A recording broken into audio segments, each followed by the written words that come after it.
Halo para pendengar dimanapun kalian berada, balik lagi di channel Gary Christopher. Oke, pada video kali ini gue akan membahas tentang light novel Kage no Jitsuryokusa ni Narita Akute. Oke, disclaimer dulu. Di sini gue belum terlalu mengerti tentang cerita utama dari light novel ini ya, jadi mohon maaf saja jika ada pembahasan yang salah dari gue dalam video kali ini ataupun kurang sesuai. Jika memang begitu, tolong koreksi aja dengan komen di bawah ya. Oke deh, tanpa basa-basi lagi, mari kita mulai pembahasannya. Cerita dimulai dari seorang bocah yang bermimpi untuk memiliki kekuatan tersembunyi, layaknya yang dimiliki oleh seorang karakter utama dalam anime ataupun manga. Demi mencapai impiannya itu, ia berlatih sangat keras, entah itu melakukan latihan angkat beban maupun latihan bela diri. Tetapi selama ia melakukan latihan itu, ia tidak pernah menunjukkan kekuatannya pada siapapun, karena memang ia menganggap kekuatannya saat ini masih belum cukup dikatakan sebagai kekuatan tersembunyi. Sang bocah ini beranggapan, jika ia ingin menjadi pemilik kekuatan tersembunyi, maka ia harus memiliki energi sihir seperti mana ataupun cakra.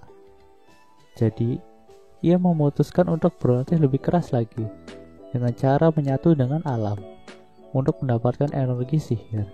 Latihan ini bukanlah latihan fisik, tetapi ia melakukan latihan mental seperti meditasi dan membuka bajunya di tengah hutan ataupun menggedorkan kepalanya ke batang pohon yang ada di sana.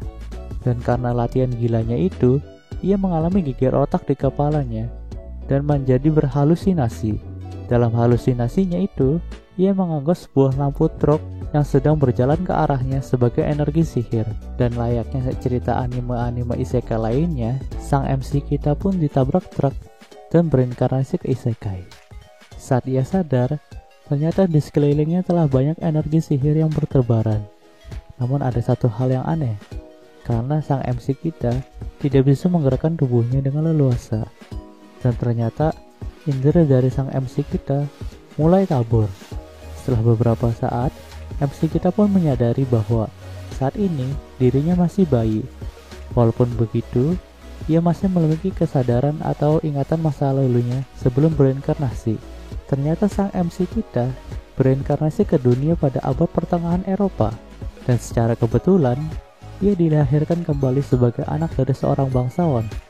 Tapi walaupun dilahirkan sebagai keluarga bangsawan, ia tetap diperlakukan sebagai anak biasa, karena memang keluarga bangsawan itu selalu mendidik anaknya untuk menjadi kesatria yang hebat dan bukan menjadi bangsawan yang manja. Tak terasa, sudah 10 tahun tokoh utama atau MC kita hidup dalam dunia itu. Ia sudah sangat berlatih sangat keras, dan ia sangat bangga dengan dirinya yang telah menguasai beberapa sihir. Di sini, sang MC juga menjelaskan bahwa di dunia itu, pertarungan sangatlah terkesan magis, karena semua orang yang ada di sana menguasai sebuah sihir. Jadi tidak heran jika ada orang yang bisa melompati sebuah rumah ataupun menghancurkan batu dengan energi sihir, dan orang itu juga bisa bergerak sangat cepat. Jadi sang MC juga sangat senang hidup dalam dunia itu, karena akhirnya impiannya benar-benar terwujud untuk memiliki sebuah sihir. Namun, ada sedikit hal yang mengganjal dalam pikirannya, karena mungkin saja fisik kuat dan sihir hebat yang ia kuasai saat ini tidak akan menang terhadap sebuah senjata nuklir. Di sini gue rasa MC kita adalah orang yang sangat parnoan. Karena rasa khawatirnya itu, MC kita pun memutuskan untuk melatih fisiknya dan sihirnya lebih giat lagi. Terus berlatih. Itulah kegiatan sang MC kita setiap harinya. Dan pada siang harinya, MC kita selalu berlatih dengan kakak perempuannya. Namun di sini, sang MC selalu menyembunyikan kekuatan yang sebenarnya yang ia miliki, sehingga dalam latih tanding, ia selalu kalah ketika bertarung dengan kakak perempuannya. Hal itu ia lakukan karena MC kita masih terobsesi dengan kekuatan bayang-bayang, atau kekuatan yang tersembunyi. Jadi sang MC selalu berpura-pura lemah di hadapan orang lain, tetapi sebenarnya ia merupakan karakter yang sangat kuat. Karena kepribadian aneh yang dimiliki oleh MC kita, maka ia hanya mengeluarkan kekuatan aslinya pada saat malam hari ketika ia berburu penjahat ataupun bandit untuk menguji kekuatan aslinya dan merampas jarahan dari bandit itu untuk membeli sebuah senjata ataupun memperkaya dirinya. Saat itu, MC kita mendengar bahwa ada sekelompok bandit kuat yang sering menjarah suatu desa. Dan tanpa pikir panjang, sang MC langsung menyelidiki pergerakan dari kelompok bandit tersebut untuk memburu mereka. Oh iya, di dalam dunia itu, bandit boleh saja dibunuh tanpa suatu pengadilan, karena memang saat itu masih sedikit hakim dan pengadilan yang ada, sehingga sang MC memutuskan untuk menghakimi para bandit itu dan menjadi pahlawan dalam bayang-bayang. Di sini, sang MC juga menjelaskan bahwa ia memiliki senjata baru yang bernama Slime Body Suit. Senjata ini dapat berupa pedang ataupun baju pelindung yang diciptakan oleh sang MC sendiri. Karena memang dalam dunia itu, bahan-bahan berupa logam seperti besi dan mithril kurang efektif untuk dijadikan senjata. Besi hanya memiliki tingkat keefektifan sebesar 10%, dan mithril hanya memiliki tingkat keefektifan sebesar 50%. Jadi sang MC mulai bereksperimen dengan slime, karena slime sangat efektif untuk menghantarkan energi sihir. Dan bisa dibilang keefektifan slime jika dibuat menjadi senjata ataupun sebuah baju perang ataupun baju zirah ada 99%. Setelah mempersiapkan perlengkapannya dan memperhitungkan pergerakan dari kelompok bandit itu, akhirnya malam itu sang MC tiba di sebuah desa yang menjadi incaran dari kelompok bandit itu. Ternyata sang MC sedikit terlambat karena para bandit itu sudah menjarah desa dan sedang berpesta di sana. Tetapi hal itu justru menjadi kesempatan emas bagi sang MC untuk menghajar para bandit itu ketika mereka sedang lengah. Tetapi bukannya menggunakan strategi gerilya, sang MC malah langsung muncul di hadapan para bandit itu dengan umpatan kotor yang keluar dari mulutnya. Sontak, para bandit itu menjadi terkejut karena ada anak berumur 10 tahun yang muncul di hadapan mereka dan berkata kasar kepada mereka. Para bandit itu pun tidak tinggal diam dan berniat untuk menghabisi sang MC. Namun seperti yang kita tahu, MC kita itu sangat kuat. Jadi di sini sang MC lah yang menghabisi para bandit itu. Sang MC terus saja mengayunkan pedangnya dan tidak butuh waktu yang lama bagi sang MC untuk membuat tempat pesta itu menjadi tempat yang hening. Tapi saat itu, ternyata masih ada satu orang yang masih hidup, dan orang itu adalah pemimpin dari komplotan bandit itu. Di sini, MC kita pun berpikir, mungkin pemimpin kelompok bandit itu cukup kuat untuk melawannya, jadi ia sedikit berhati-hati dalam melawannya. Dan benar saja, ternyata pemimpin bandit itu cukup kuat untuk melayangkan satu tebasan kepada sang MC. Namun karena slime body suit yang MC kita miliki, jadi sang MC tidak mengalami goresan sedikit pun akibat tebasan dari pemimpin bandit itu. Sang MC pun membalas serangan yang telah ia terima dengan menusuk tulang kering dari pemimpin bandit itu. Dan sontak, ia langsung tersungkur dan kemenangan menjadi milik MC kita. Dan setelah mengalahkan para bandit itu, sang MC pun langsung mencari harta jarahan mereka di sebuah gerobak. Ia pun langsung mengambil semua logam mulia dan barang berharga yang ada di sana. Dan setelah dihitung, hasil jarahannya kali ini sekitar 5 juta yeni, atau itu setara dengan 5 juta yen. Namun, gerobak itu bukan hanya berisi logam mulia dan barang berharga saja, tetapi juga berisi sebuah kandang yang di dalamnya terdapat sebuah gumpalan daging humanoid yang sangat menjijikan.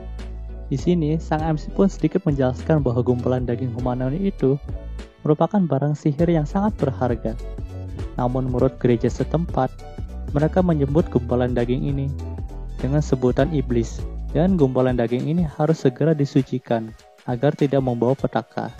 Namun, sang MC tidak memikirkan hal itu dan langsung menyalurkan energi sihir yang ia miliki kepada gumpalan daging itu.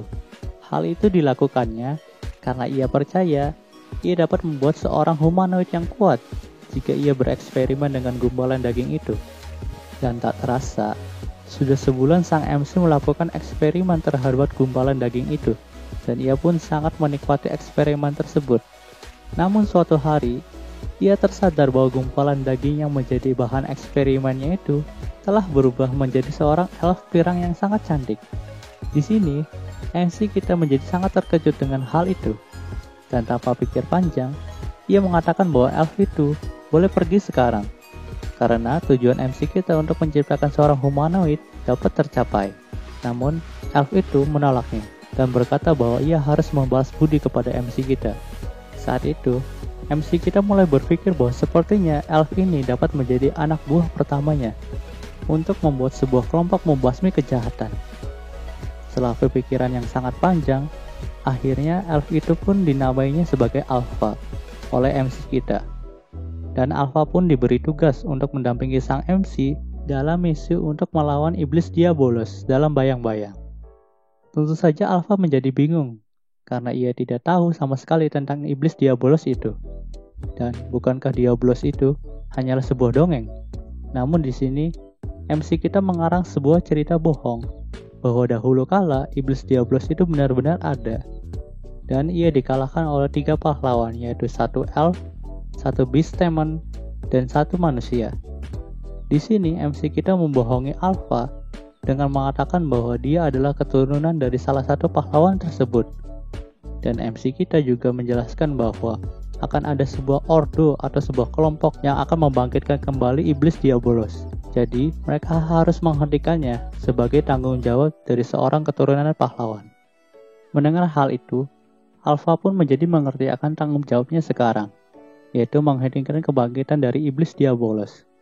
Akhirnya, MC kita pun mengatakan bahwa mereka berdua akan membentuk sebuah ordo atau sebuah kelompok bernama Shadow Garden untuk melawan ordo Diabolos. Alpha pun mengangguk tanda bahwa ia sangat setuju dengan ide tersebut. Sementara itu, sang MC berkata di dalam hatinya bahwa gadis elf ini sangat mudah dibohongi ya. Dan cerita pun berlanjut. Oke, gue rasa segitu dulu pembahasan tentang light novel kali ini ya. Mohon maaf jika ada pembahasan gue yang kurang sesuai ya. Karena memang gue baru baca light novel ini, jadi gue belum terlalu mengerti cerita utama dari light novel ini. Dan jika kalian suka video ini, jangan lupa like, komen, dan juga subscribe ya, dan juga share ya, agar gue lebih semangat lagi untuk membuat video dalam channel ini. Terima kasih telah mendengarkan sampai titik ini.